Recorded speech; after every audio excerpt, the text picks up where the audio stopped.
میرے شوہر کی دوسری شادی اولاد کی خاطر میری ساس اور نند نے کروائی تھی۔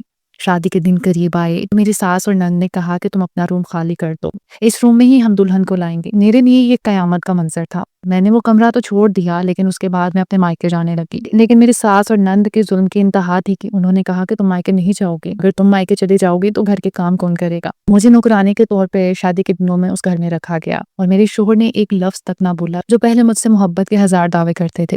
شادی ہوئی، دوسری عورت گھر آئی اور میرے شوہر اتنے خوش تھے شادی کر کے جیسے ان کی پہلی شادی ہو۔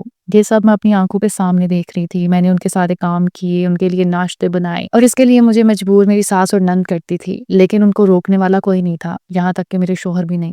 دوسری عورت کو ایسے ٹریٹ کیا جا رہا تھا جیسے اس نے آتے ساتھ ہی ان کو اولاد دے دی ہو، یہاں تک کہ میرے شوہر بھی اس کے ساتھ ایسے خوش تھے کہ جیسے ان کی لو میرج ہوئی ہو۔ میرے شوہر تو مجھے بھول ہی گئے تھے، انہیں مجھ سے کوئی فرق نہیں پڑتا تھا۔